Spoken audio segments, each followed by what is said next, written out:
Eu sempre digo assim, trauma é algo complexo, mas Uhum. também não é algo que a gente diga assim, pá, eu tenho eu particularmente eu nunca tive dúvida sobre a questão do trauma, né?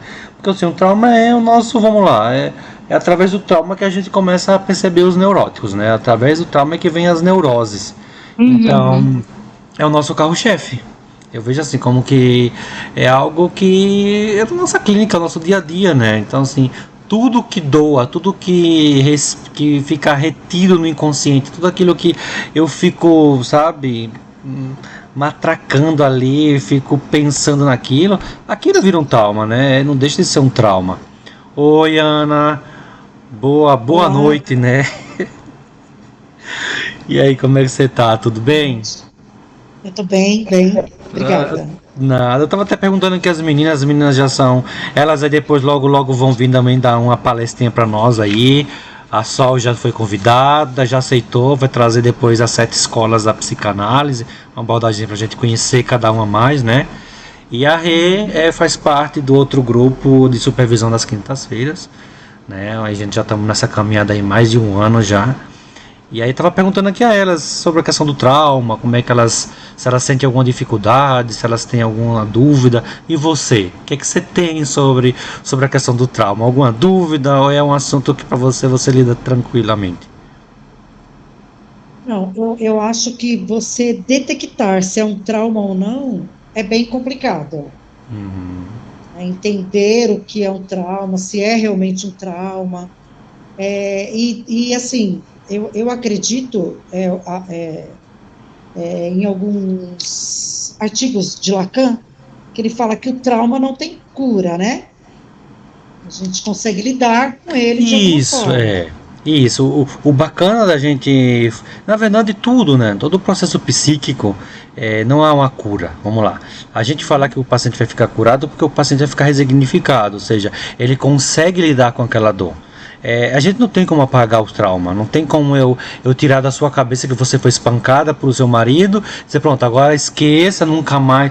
Não, você vai lembrar daquela cena, aquela cena de vez em quando ela vai ser pesada, mas eu não sofro mais com aquilo. Essa o bacana da própria psicanálise, é que a gente consiga enxergar essa dor que hoje ela é forte, ela é aguda, para que a gente possa enxergá-la sem esse sentimento de dor. Que a gente possa ver, que nem um luto, eu sempre digo assim, é tudo feito um luto. Você tem uma pessoa que você amava muito, aquela pessoa morreu, você sofre amargamente ali aqueles primeiros momentos, anos, né? Cada pessoa, né, elabora seu luto da sua forma, mas chega um momento que aquele luto ele já não é mais tão sofrido, né? Eu passei por uma experiência assim, né? Vamos falar, um trauma, né? Perdi meu avô e era alguém que eu amava muito, alguém que para mim era uma peça importantíssima na minha vida. Então eu passei durante anos sem ver fotos, sem querer saber do meu avô, porque aquilo me doía. E hoje não, hoje eu tô aqui conversando sobre ele. Hoje eu vejo fotos, até ontem mesmo hoje de manhã eu tava trocando algumas fotos com os parentes e via foto deles assim, já não me dói. Eu sinto aquela saudade, aquele aperto ali, de, poxa, ele devia estar aqui. Ele foi muito cedo, com 97 anos, para mim era uma criança, mas tudo bem. A gente nunca quer perder, né? Então assim, essa eu vou dizer assim, essa a mágica da psicanálise com todas as outras terapias, é fazer com que o paciente entenda que aquela dor ela não necessita mais, né? Que aquilo não precisa mais sofrer. As pessoas têm sei lá, um abuso sexual, uma mulher sofreu um abuso sexual, aquilo é doloroso, aquilo é marcante na vida dela. Ok, então vamos aprender, fazer com que ela aprenda que ela não precisa mais sofrer com aquilo, né? Aquilo vai ficar ali, eu não tenho como apagar aquela imagem, aquele episódio vai ficar marcado na vida dela. Mas a gente tem que fazer com que ela pelo menos sinta alívio em viver a sua vida sem ficar se remoendo com aquele passado que lhe aconteceu, né? Então o trauma e toda outra, né, patologia psíquica vai funcionar desse mesmo jeito, né? Ô, John, e só pegando, né, aí que você está falando, e também tem aquelas pessoas que carregam consigo um trauma, mas elas ainda não se deram conta que aquele fato, aquela foi traumático, né? E aí, até mesmo no processo ali de análise, que ou qualquer outra terapia, mas a gente, né, tem que falar do nosso, né? Sim. Então, assim, a gente vai surgindo, vai vindo, né, muitas coisas no inconsciente, e aí a pessoa vai se dando conta, gente, eu fiquei traumatizada ali, é uma dor ainda, e aí ela se dá conta que tem atitudes que ela tem devido àquele trauma, só que ainda estava inconsciente ali para ela, né? E às vezes, sabe, também acontece, Rê, às vezes o paciente ele chega no nosso consultório e diz assim, eu tô traumatizado com isso. Aí você diz, ok, me conte sobre esse seu trauma, né? E aí você vai, né, deixando ali o seu inconsciente profissional trabalhar e ele vai fazendo essa associação livre de ideias. Só que você percebe que o trauma dele não é daquilo que ele falou. É outra coisa totalmente, não totalmente diferente, mas tá naquele contexto, mas não é aquilo. Aquele símbolo que eles nos trouxe, que a gente vai falar, aquele simbólico que é o trauma. Vamos supor, eu sofri um trauma sexual de um parente, né? Mas o que acontece? Eu cheguei em casa, contei para meus pais não acreditaram em mim, né? Então assim, não estou aqui desmerecendo o trauma que eu sofri, mas talvez eu elabore muito mais a não validação da minha verdade que eu contei do que me aconteceu. Às vezes foi só um trauma, sei lá, verbal. Alguém passou a mão na minha coxa e eu, não, para isso aqui. Que não deixa de ser um abuso sexual, né? Mas talvez quando eu cheguei em casa, confrontei meus pais, falei, olha, a Ana lá, sabe, minha tia Ana, foi lá e pegou na minha coxa. E meu pai, não, é mentira dele. Aí vai lá e fala com a Ana, não, o John tá inventando, não é isso. Aí você percebe assim, poxa, aí ele vem dizendo assim, não, eu sofri um trauma, mas eu tô traumatizado pelo abuso que eu sofri da minha tia Ana. Aí você vai ouvindo aquela narrativa, vai percebendo que o trauma não é de fato o ato, foi a não validação que os pais deram. E aí ele fica preso naquilo. E aquilo é simbólico, e é como a gente sempre vai falando, tudo que o paciente vai trazendo para a nossa análise é o simbólico, que a gente vai atrás do real motivo, né? Isso que é o bacana, sabe? John, Ferenc que trabalha muito sobre esse trauma aí, né? Que muitas crianças, elas carregam esse peso ali, não é nem voltado para o abuso, mas pelo simples fato de não ter sido acolhido. Então, se havia um trauma, o trauma foi muito pior e aquele outro foi encobrido, porque o fato dele não ter sido acolhida, validado, e muitas vezes é o que a gente vê, quantas pessoas que sofrem abuso e não leva, não compartilha, guarda anos. Eu já peguei na minha clínica pacientes que guardou, a primeira pessoa que falou foi uma mulher de 40, 50 anos. Por quê? Porque eu tenho tanto medo do julgamento, eu vou ser ainda acusada, que é culpa minha, não vão acreditar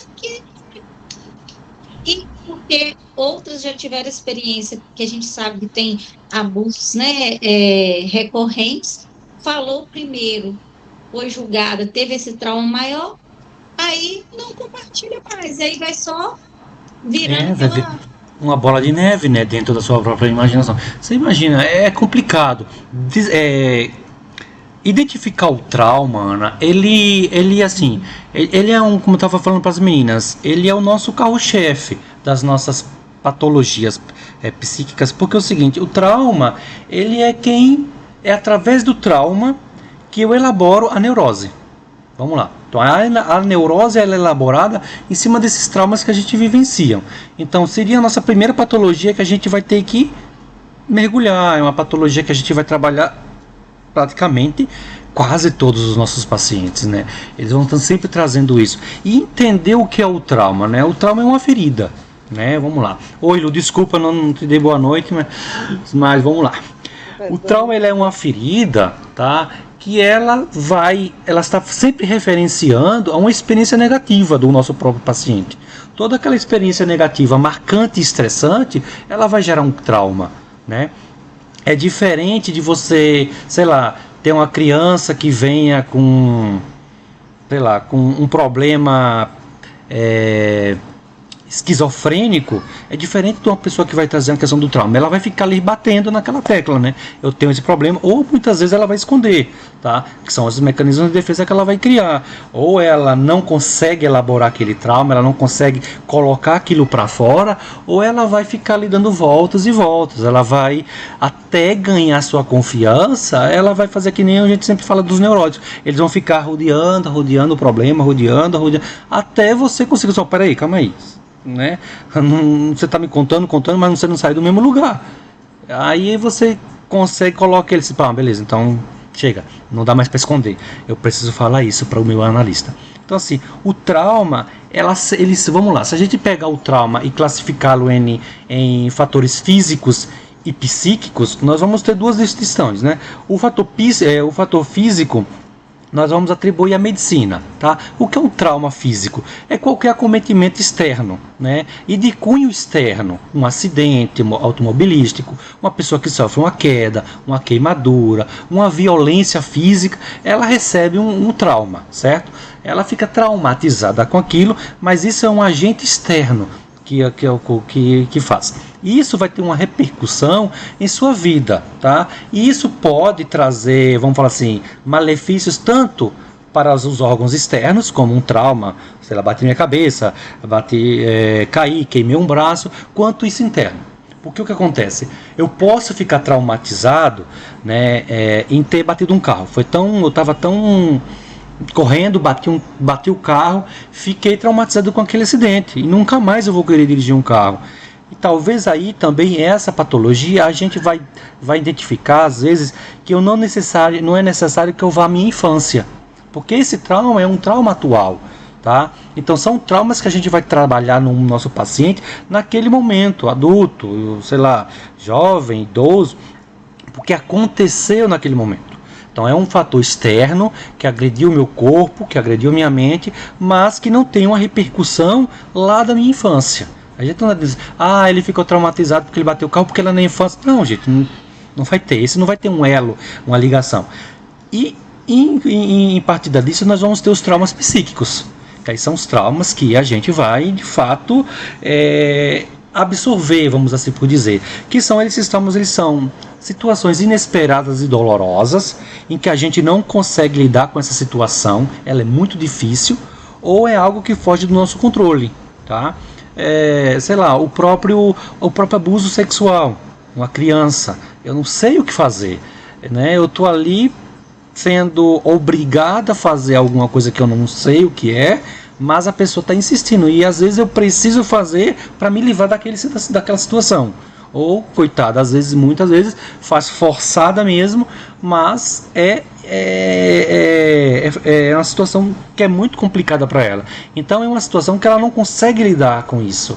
E ela recalca, como a Rê falou, ela vai recalcar, ela vai ficar guardado anos a fio, às vezes ela não consegue colocar isso para fora, às vezes é esquecido, de uma certa parte, o mecanismo de defesa esquece esse trauma agora, para que você não sofra mais, e lá na frente acontece, vai começar a namorar, o namorado toca de um jeito, ou o namorado faz alguma posição que ela lembre aquele agressor, pronto, aí acabou. Aí ela começa a desencadear as sequências de um trauma, né? As sequelas que vão ter do próprio trauma. Então, quanto ao trauma físico, o que o paciente pode apresentar, né? A gente vai ter um trauma físico e ele vai desencadear alguns processos orgânicos no próprio paciente, dores de cabeça, fadiga, coração acelerado, a sudorese e a nossa temida ansiedade, né? Distúrbios do sono e alguns problemas imunológicos, tá? Vamos supor uma mulher que tenha psoríase, que vive numa relação conflituosa, e essa mulher vive baixo estresse. Essa doença ela só vai se alastrar cada vez mais. E às vezes não é nem o problema da doença em si, mas o estado psíquico daquela mãe. Ela vive a vida toda estressada e aquela doença toma uma proporção no corpo dela imensa. Quando ela está fora do estado de estresse, com as medicações que ela toma, aquela doença começa a regredir. Então você vai vendo que os fatores externos e os efeitos físicos no corpo dela vão exacerbar essa patologia, ou elas vão ficar tranquilas, né, quando elas não estão sobre essa condição psíquica que elas enfrentam. E para nós, então, como psicanalistas, o que é o trauma, né? O trauma nada mais é do que uma experiência negativa na infância, né, que elas vão adoecer o psiquismo do ser humano, do indivíduo, né? Então, assim, essas experiências negativas na infância vão trazer problemas para a mente, dali para o psiquismo dos nossos indivíduos. E os traumas, eles, como eu te falei no início, eles são fatores que influenciam o surgimento das neuroses, né? Então, as pessoas, elas começam a ter esses traumas e vão elaborando esse trauma, e esse trauma vai trazendo, então, o surgimento dessas neuroses. Para a psicanálise, o trauma, ele é compreendido entre a relação que está entre os processos psíquicos e essas vias internas e externas que acometem um trauma, né? E eles podem ser da seguinte forma: são 4 tipos de traumas que a gente pode ter. Que são 4 tipos de traumas que eles vão desenvolver. É o agudo, o crônico, o complexo e o secundário. O trauma agudo é aquele trauma que ele é repentino, sabe? E que causa um estresse imediato. É um estresse muito intenso, tá? Tipo um acidente de moto. Você sofreu um acidente de moto e, sei lá, para você estava tudo errado, você fez tudo errado, você sofreu um acidente de moto, aí você, quando alguém chega e pergunta: e o que foi que aconteceu? Você: não lembro. Eu não lembro de nada daquele acidente. Numa negação de não sofrer mais com aquela situação, você acaba, sei lá, criando um mecanismo de defesa da negação e não lembra daquilo. Um ente querido que morre. A gente vai começar a entrar, então, ali no luto, e aquele luto fica dando loops e mais loops, e a gente vai entrando ali num trauma, né, que é da perda de um ente querido, que é uma coisa aguda. Os crônicos, eles são resultados de anos de experiências negativas, tá? Como os nossos abusos sexuais, os abusos físicos, as negligências e os bullying, tá? E as violências domésticas, não podemos deixar de pontuar isso, porque muitas, como a Rei falou, muitas mulheres, às vezes, elas acabam sofrendo calado ali e levam anos aquele sofrimento, e chega um momento em que não aguentam mais e entram em depressão. Muitas vão entrar em depressão, muitas vão ter surtos de ansiedade, síndrome do pânico, né? Então, esses seriam os traumas crônicos, né, de origem crônicas. E os complexos são mais aqueles traumas que eles são todos envolvidos em um único episódio e que, como é que eu posso dizer, dos quais você não pode escapar, não tem como você escapar. Uma pessoa que vai lá, eu nunca fui para o Rio de Janeiro, mas imagine uma pessoa que anda lá na tal famosa Avenida Brasil lá, e daqui a pouco me tem um arrastão, né? A pessoa está sofrendo uma agressão ali, ou seja, você tem um patrimônio seu que você levou anos para construir, alguém vem querer lhe roubar. Dentro desse arrastão tem esse tiroteio, mas você já tem pavor a tiros, já vão morrer, com uma bala perdida vai me atingir. E depois o próprio assaltante daqui a pouco lhe golpeia, lhe dá uma coronhada, sei lá, lhe puxa a bolsa, lhe machuca de alguma forma. Vão trazendo certos fatores que vão se juntando ali em um único próprio trauma, tá? E o trauma secundário são os traumas que às vezes acometem muito as pessoas que são socorristas, os médicos, os paramédicos, os bombeiros, por si. É o trauma que é após a experiência traumática de outra pessoa, né? Aconteceu muito aqui no Rio Grande do Sul nas enchentes, eu imagino que já deva estar acontecendo também ali em Santa Catarina.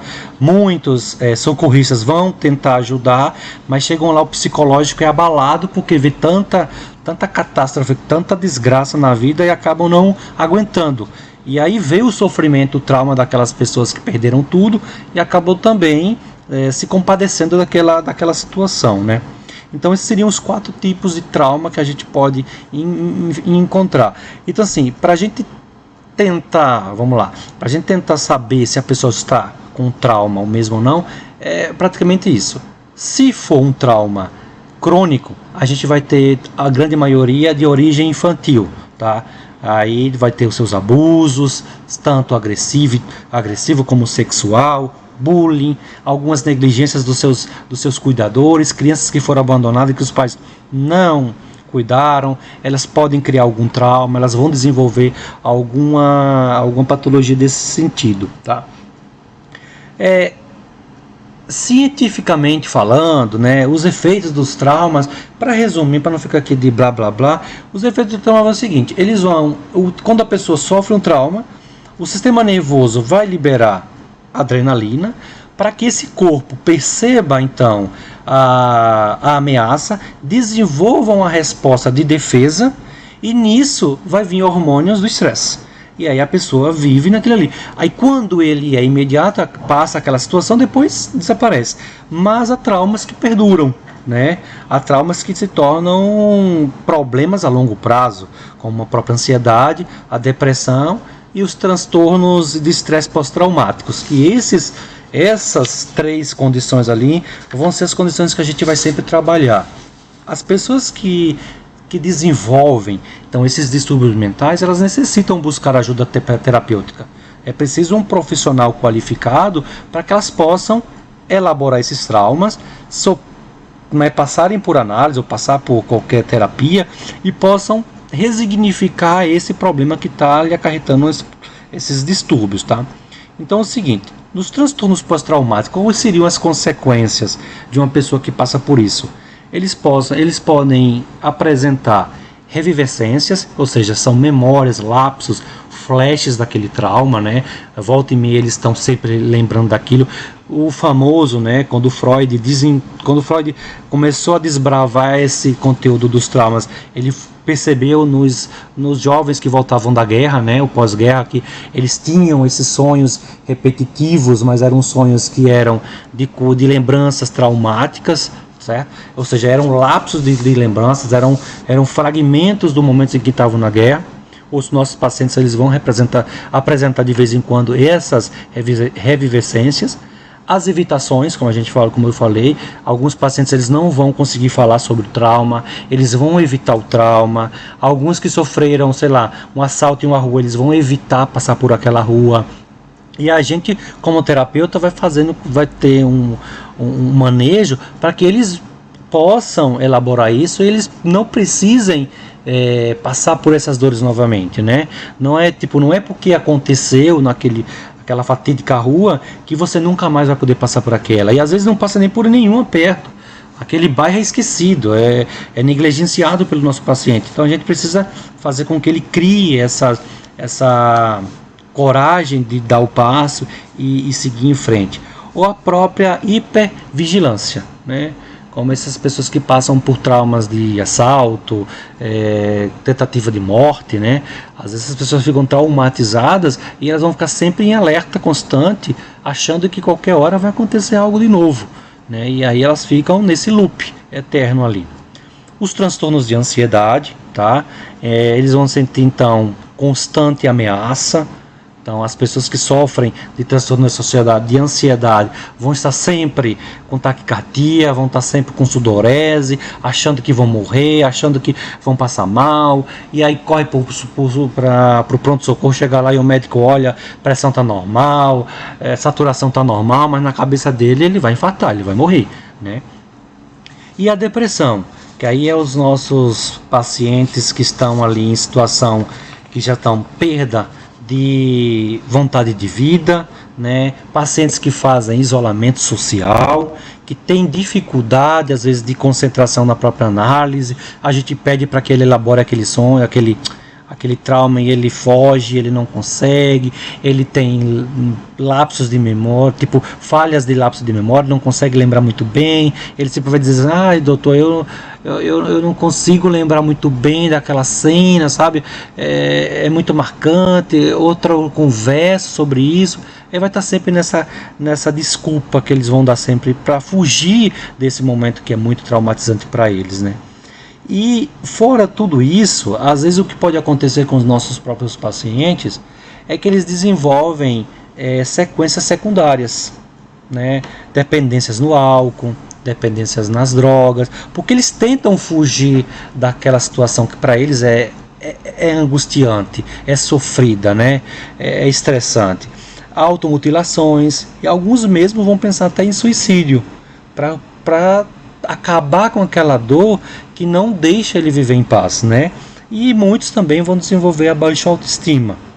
Aí a gente vai ver bastante pessoas, sei lá, que sofreram abusos, que sofreram abusos sexuais, que acabam não tendo mais vontade de se relacionar com ninguém, porque de uma certa forma já não sentem que são próprios, não sentem que as pessoas vão olhar com ela com outros olhares, vão estar sempre criticando ou apontando porque ela sofreu um abuso sexual, né? Porque ela era vulnerável, alguma coisa vai acontecer na mente desses nossos pacientes, né? E como terapeuta, como é que nós resignificamos esses traumas? A gente já é carro-chefe, a gente sempre vai falar em todas as patologias que a gente for abordar, que é estabelecer um ambiente seguro, acolhedor, ouvido atento, né? Validando aquela narrativa do nosso paciente, trabalhar as suas regulações emocionais, às vezes oferecer até algumas ferramentas para que ele possa melhorar durante algum episódio, algum quadro clínico, como respiração, faz uma respiração para poder controlar o nível de ansiedade, o nível de estresse, né?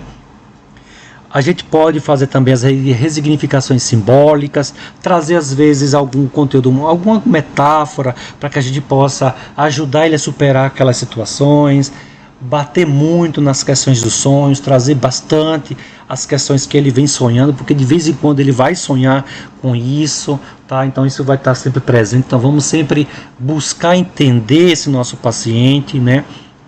E nunca esquecer da nossa grande ferramenta, que é a Associação Livre de Ideias, tá? E nessa questão, eu acho que quando é como terapeuta, o que eu mais faço é realmente fornecer a catarse para o meu paciente. É ele trabalhar, é ele falar sobre o trauma, ele ouvir aquela emoção e aquela sensação que ele passou com o trauma, para que a gente possa fortalecer esse ego que está abatido, ou esse sentimento que não deixa seguir em frente, sabe? Então assim, eu acho que seria o mais sensato, pelo menos o que eu mais uso nos meus pacientes que são traumáticos, é o método catártico. Eu preciso que você fale sobre aquele momento. Eu preciso que você traga dentro da clínica aquilo que te machuca. Porque nessa é a hora que eu vejo, como eu falei naquele caso, o caso que eu falei ali da menina que ela sofreu um acidente, sofreu o abuso sexual, mas não houve a questão do pai, ou seja, o pai não validou, foi o que aconteceu com uma paciente minha.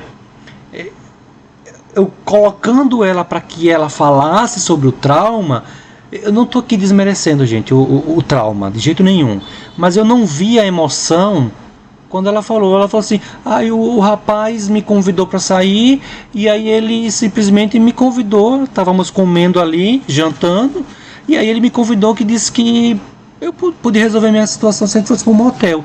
Eu disse, não, calma, peraí, não pode, o que é isso? E aí ele já foi passando a mão na minha coxa. Eu disse, não, calma, não pode acontecer isso. E aí ela chegou em casa, contou pro pai. E o pai não acreditou, porque era um amigo dele, um amigo da infância que fez isso. Ele jamais iria fazer isso com a filha dele. Ou seja, essa validação eu só percebi quando ela falou assim, a minha maior raiva foi do meu pai não acreditar em mim. Eu disse, e o momento? Ela disse, o momento tá validado, já está tranquilo, eu já entendi que eu passei por aquilo, me dói, mas eu já esqueci isso. Mas eu chegar em casa e meu pai dizer que eu estou mentindo, e depois você acredita que depois, por muito tempo, eu fiquei imaginando se eu estava mentindo mesmo ou não? Eu mesmo já não acreditava no que eu falei. Eu disse, espera, calma aí, como assim, né? Então, ou seja, é ouvir isso, é trazer de novo, a gente sempre fale sobre o trauma, fale sobre aquela situação, e a gente analisar a situação do paciente, a gente analisar a expressão, o falar, o tom da voz, né, o lacrimejar, os olhos que ficam buscando ali aquele, sabe, vamos falar assim, aquele protetor que nunca existiu. E aí, né, se projeta no analista, e aí você veste ali o personagem do pai, e ela começa a questionar, e você, opa, então eu estou vendo aonde está o trauma dessa criança. Ela não está traumatizada, não é tão pesado o trauma ali do suposto assédio, mas aquela não validação dela. E aí a gente já está trabalhando agora. Aí agora que ela conseguiu, né, desafogar o pai, aí ela vem, pronto, agora eu preciso falar sobre o meu trauma, que foi o agressor. Porque há um trauma, há um momento em que ela não se sente protegida, né? Então assim, Ana e meninas, a gente vai trabalhar sempre com essa questão. O trauma, ele é um processo que o paciente ele vai trazer direto. E é algo que dói. E é algo que ele vai estar sempre falando, né? Ou então assim, ele vai dizer, olha, eu não consigo andar de avião, eu não consigo mais sair de carro, eu não consigo mais dirigir um carro. Você sabe, poxa, tem um trauma instalado aqui. Pode falar, Lu. No caso, quando a pessoa tem uma fobia social, não consegue sair de casa, ou até é um pouco antissocial, não consegue ter muita empatia pelas pessoas que não sejam, assim, as pessoas da volta, uma pessoa assim externa, também pode ser tipo, fruto de um trauma? Pode ser fruto de um trauma. É preciso que a gente faça análise, é preciso que o paciente nos forneça mais conhecimento, né, mais a narrativa dele. Mas pode ser sim, porque o isolamento social ele vai desencadear um tipo de uma depressão. Então, se é uma depressão, eu tenho um trauma instalado nesse meu paciente. Agora sim, o paciente ele pode ser antissocial a vida toda? Pode, né? Vamos lá. Ele não gosta de contato com ninguém. Mas também ele não existe, aí a gente vai ter que estudar, porque se ele não quer contato com ninguém, então ele é autista. Aí eu preciso desenvolver alguma coisa, eu preciso saber o que ele tem. Agora, se eu tenho uma pessoa que não quer, ela socializa, ela trabalha, ela, né, o que ela tem que fazer ela faz, mas ela não quer visita, ela não visita ninguém, ela não quer que ninguém visite a casa dela, a gente vai ter que entender, ou é uma vontade própria do indivíduo, ou um ensinamento ali da família, sei lá, é um padrão de comportamento repetitivo, ou eu tenho um trauma, ou essa não querer que ninguém me visite é porque eu não quero que ninguém invada meu espaço. Alguém uma vez já pode ter invadido. Eu preciso de mais narrativa, eu preciso de mais conteúdo do meu paciente para eu te dizer exatamente que isso é um trauma, você entendeu?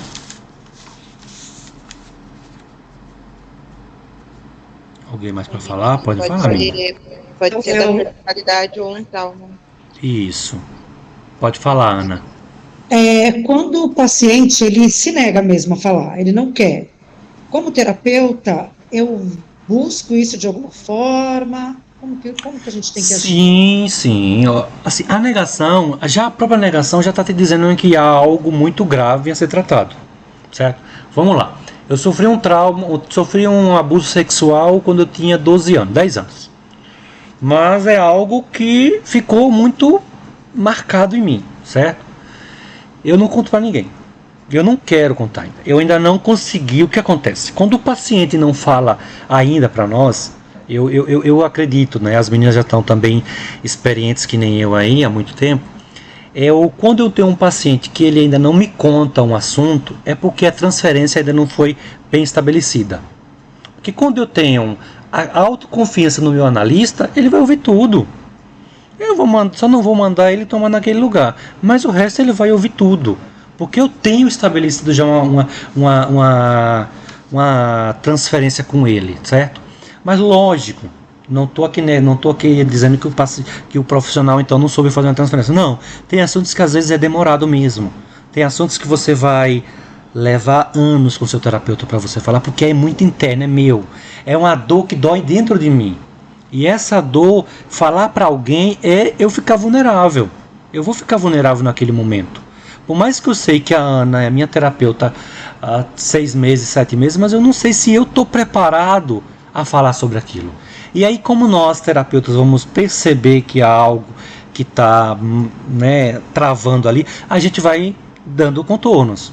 A gente fale mais sobre isso, fale mais sobre aquilo. E ele automaticamente vai levando, vai trazendo, vai te dando alguma pista. E aí você depois, nas suas considerações finais, você pode levantar alguma coisa. Olha, tem alguns traumas aqui, tem alguma coisa que eu estou vendo, que parece um cunho assim, assado. Faz sentido para ti? Aí ela vai dizer assim, poxa, eu acho que a Ana está percebendo que eu preciso falar sobre tal coisa. Mas você não está dizendo que ela passa a falar, que ela tem que falar. Isso mesmo, uma hora vai vir. Então assim, você pode ir devagar, você vai, como a gente vai falando, vai comendo pelas beiradas, vai trazendo alguma coisinha. Ela sempre vai largando algumas pistas, sabe? quando o trauma ele é demais, a gente vai sempre largar alguma coisinha. Eu vou falar, eu fui abusado sexualmente, eu vou dizer daqui a pouco que há algo nas minhas relações que não são muito boas. Aí eu tenho sei lá, eu faço sexo sempre com a luz apagada, eu não consigo passar, então eu vou namorar, mas eu não consigo passar até uma hora que a gente vai ter que ter uma relação sexual. Então é algo que você já fica com o pé atrás. Opa, esse paciente ele está me demonstrando que ele tem algum problema ali com a questão sexual, então eu não vou avançar com ele. Eu tenho um paciente que as meninas a gente não, né, não estamos coisando, mas a gente apelidou ele de TJ, porque assim, eu passei então um ano com ele. Eu passei meses sem poder falar sobre sexo, sem poder falar sobre libido. Veja, eu falar sobre libido era proibido nas nossas análises. Eles diziam, não posso falar sobre isso. Eu não posso falar. Ou seja, eu fui, ok, não posso, eu vou ficar tranquilo. Eu já percebi que tinha um problema com aquele quesito. Eu deixei. Sessão vai, sessão vem, daqui a pouco ele soltava uma coisinha, daqui a pouco ele soltava outra, até o dia que ele se sentiu à vontade de falar. Hoje, ele foi engraçado que ele falou assim, hoje nós vamos falar sobre sexo. Ok, eu estou aqui pronto para te ouvir. E daí nunca mais paramos. Ou seja, aquilo que era uma trava para ele, depois foi. Mas é preciso que a gente tenha esse manejo, a gente tenha esse cuidado. Não, eu sou muito contra esse ato lacanino de você ser cruel no paciente. Você tem que falar. Não, eu sou mais freudiano. Deixa a pessoa por si só falar. Ela vai sair. Não adianta a gente forçar nisso. Se eu forço, vai ser pior. Você entendeu? E talvez até nessa forçação o paciente vai embora e não volta. É verdade, Rê. Você acaba criando. Em vez de você destruir aquele muro, ele ergue maior. Aí muitas vezes ele vai embora, ele abandona mesmo, porque é muito duro, é muito difícil para ele tratar aquele assunto. Então deixa tudo no seu tempo. É como a gente sempre fala, psicanálise é um tratamento a longo prazo. Não adianta a gente querer solucionar o problema do paciente em um mês, a gente não vai conseguir. Bom, nem nós, que nós já somos terapeutas, a gente olha quantos anos a gente está em terapia, quantos problemas a gente leva para os nossos terapeutas. Então, eles também não vão conseguir, é pedir demais, e eles também é querer demais que nós entreguemos a eles um resultado em meses, em 3, 4, quantas sessões eu vou precisar? Eu não sei quantas eu preciso, imagina no teu caso, né? Então assim, o trauma é uma doença bem comum na nossa clínica, tá? Ela é marcante por essa questão, porque ela vai doer sempre, o paciente ele vai trazer direto sobre aquilo, tá? Ele pode ser de fator externo, extremamente externo, como um acidente, uma queda, algo que deformou o corpo, ele vai trazer aquilo, então aquilo não adianta eu ficar buscando na infância dele que eu não vou encontrar nada, mas vai ter os fatores internos, né? As minhas vivências na infância que me traumatizaram. Um pai que não me cuidou, uma posição que eu não tive, né, um complexo de Édipo mal formado, uma sexualidade que está abalada. Isso vai me trazer um trauma, isso vai me deixar neurótico. Me deixou neurótico, estou neurótico, eu tenho um trauma ali instalado. Né? Não necessariamente todo neurótico tem um trauma, mas todo trauma vai levar ele até uma neurose. Vocês entenderam? Mais alguma dúvida, meninas? Mais alguma coisa que vocês gostariam de perguntar?